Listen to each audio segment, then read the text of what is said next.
Imagine a world where a single law could mean the death of an entire people, where silence could mean survival, and speaking up could cost you your life.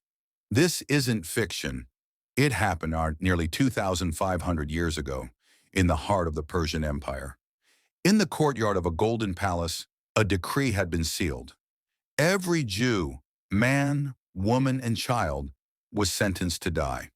But amid fear and shadows, one woman, a hidden orphan turned queen, would rise to challenge the impossible. Her name was Esther, and her courage would change history forever. She was never meant to wear a crown. Born an orphan, hidden in the shadows of the Persian capital, Susa. But fate has a strange way of rewriting destinies.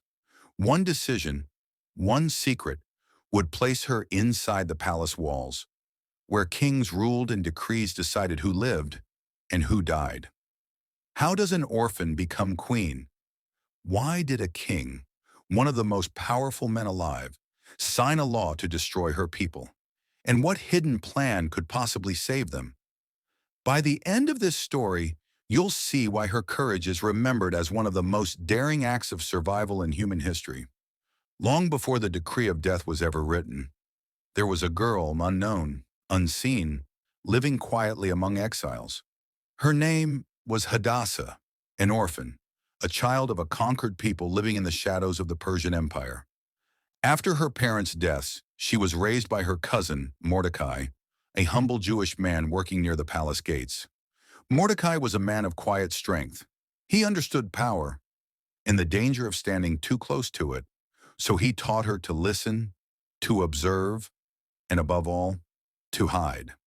For in Persia, being different could mean death. So Hadassah's true name was concealed. She would be known only as Esther. Beyond the city walls, the empire's heart beat with gold, wine, and war.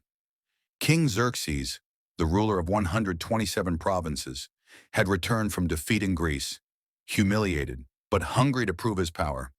To his subjects, he was godlike. To his enemies, unpredictable. To his queen, Vashti, he was a man to be feared. And when Vashti defied him, when she refused to appear before his drunken court, the king's wrath burned hotter than the torches that lit his halls. She was banished, and with that single act, a throne was left empty, one that destiny was already preparing Esther to fill. Across the empire, the search began for a new queen, the most beautiful, the most obedient.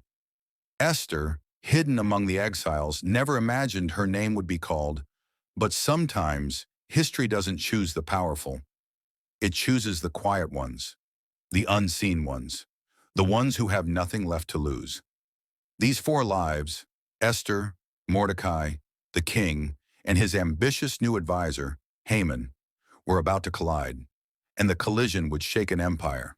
But hiding the truth can only last so long. Esther's rise to the throne was not a fairy tale. It was a storm, disguised as a dream. The king's decree went out, a search for the most beautiful women across all 127 provinces. Esther, the orphan who once hid in the shadows, was suddenly brought into the brightest light of the empire. Under the watch of Haggai, the keeper of the women, Esther found favor. Her grace, her silence, her mystery, all drew the eye of the king. But in her heart, she carried a secret. She was a Jew, and Mordecai had warned her never to reveal it.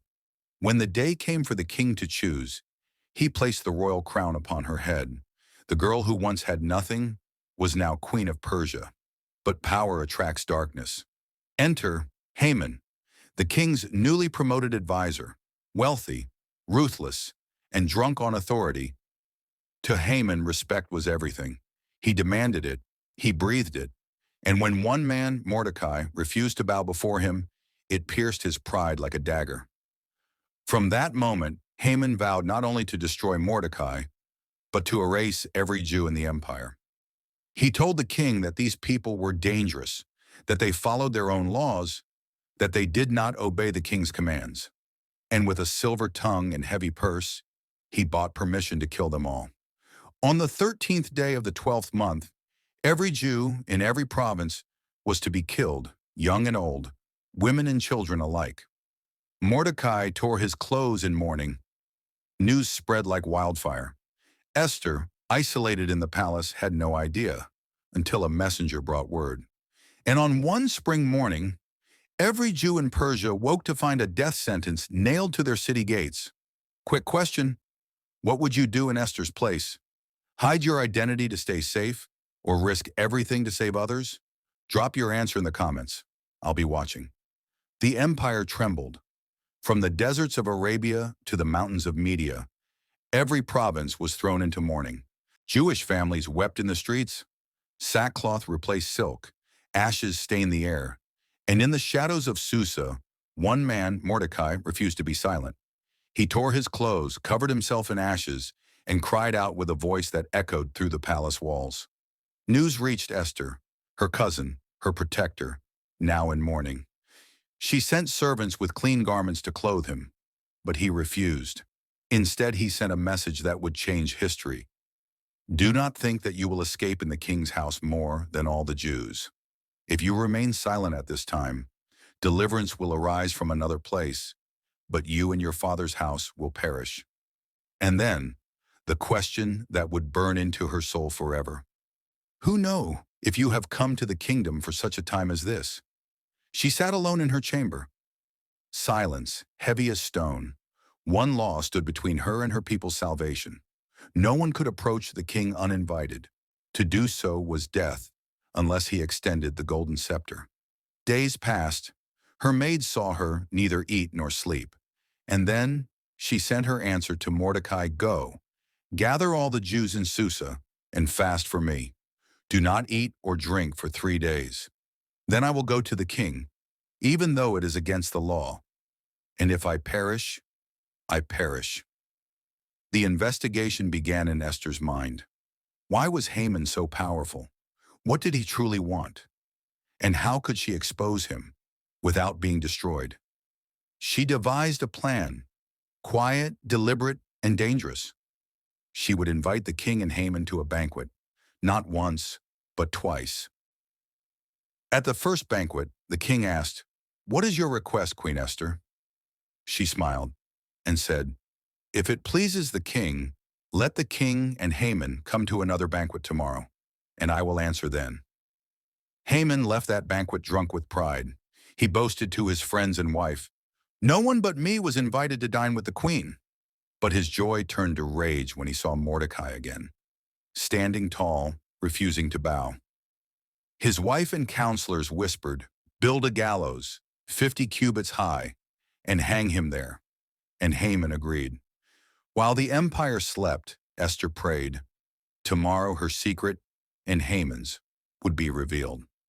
If you were Esther, would you risk your life to confront the king, or would fear keep you silent? Tell me in the comments. Your voice might inspire someone else watching right now. The third day came, the day everything would change. Esther had not been summoned in 30 days, but now she walked toward the throne uninvited, every step echoing like a countdown to death. In the grand hall of Persia, the king sat beneath a golden canopy, his eyes sharp and uncertain. Before him, the queen, trembling, radiant, and silent. One wrong move, and her life would end. And then, he raised his arm. The scepter glimmered in the light. She had been spared. The king's voice thundered across the chamber. What troubles you, Queen Esther? What is your request? Even to half the kingdom, it shall be granted. But she did not reveal it yet. Instead, she invited the king and Haman to a banquet. The following evening, under the glow of golden lamps, the king and Haman dined with Esther once more. But this time, her silence broke. She looked into the king's eyes and said, If I have found favor in your sight, O king, and if it pleases you, spare my life and the life of my people. The king froze. Your people? He demanded. Who is he, and where is he, who has dared to do this thing? Esther turned slowly. Her voice, steady as steel, cut through the silence. The adversary and enemy is this vile Haman. Haman's face turned to ash. The wine froze in his hand. The king rose, fury igniting in his eyes. He stormed into the palace garden, rage and confusion battling in his mind. Haman fell to his knees, begging for mercy, and as fate would have it, the king returned. Just as Haman fell upon the couch where Esther reclined, pleading for his life, the king's eyes widened. "Will he even assault the queen in my own house?" And with that, Haman's fate was sealed. The guards covered his face. His voice, once arrogant and commanding, vanished into silence. The same gallows he built for Mordecai would soon rise as his own judgment. And as the sun set over Susa that night, the winds of justice began to turn. Morning came, the city still unaware of what had unfolded in the royal court. But within the palace, justice was already in motion. The king's fury had not cooled. He demanded, "Who built these gallows?" And one trembling voice replied, "Haman, for Mordecai, who once saved the king's life." "Hang him upon it," the king commanded. And so it was. Haman was hanged on the very gallows he built for Mordecai, the betrayer buried in the shadow of his own pride. But even with Haman gone, the danger was not over. In Persia, no royal decree could be revoked. The law Haman had written, the order to destroy every Jew, still stood. "If I have found favor with the king, please let it be written to revoke the letters devised by Haman." The decrees of Persia cannot be undone, but another decree may be written in its place. And so, for the first time, Mordecai, once a man in exile, stood in the king's court wearing royal robes of blue and white, with a golden crown upon his head. Together, Esther and Mordecai wrote a new decree that on the appointed day, the Jews could rise and defend themselves against any who sought their harm. Messengers rode through the empire once again. But this time, the message carried hope. When the day of death finally came, it was the enemies of the Jews who fell. From the palaces of Susa to the villages of far-off provinces, those who sought their destruction were defeated. Mordecai became a symbol of power and peace. Esther, once a silent orphan, now the savior of her people. And on that day, mourning was turned into joy. Fear became laughter. Death was swallowed by deliverance. To remember what God had done, the people established a festival, a celebration called Purim, named after the lots Haman had cast to destroy them. They celebrated with gifts, food, and laughter, for their sorrow had been turned to triumph. Even now, thousands of years later, the story of Esther is still told, not as a myth, but as a reminder. That courage can rise from fear, that silence can become a voice, and that destiny can turn even an orphan into a queen. She had no army, no prophecy, no power of her own, only faith, and the courage to act when the moment came. Sometimes deliverance doesn't come from the throne. It comes from those willing to stand before it. If you've ever felt small, unseen, or afraid to speak, remember Esther. And remember that one act of courage can echo through eternity. The roar of the palace faded. The decree was overturned, and a nation was spared. But the echoes of Esther's courage never faded. Because this isn't just an ancient tale of palaces and power. It's the story of what happens when one person chooses courage over comfort, when silence could mean survival, yet speaking up could save an entire people. Pause, emotional. Esther was an orphan, an exile, a woman in a man's world. Yet she stood before the most powerful man on earth, and she changed history. And maybe that's the lesson buried beneath the gold of Persia, that greatness doesn't always roar. Sometimes it whispers, "If I perish, I perish." Esther's story isn't just ancient history. It's a timeless reminder of courage, of identity, and of the cost of silence. Because in every generation, there comes a moment when truth must be spoken, no matter the risk.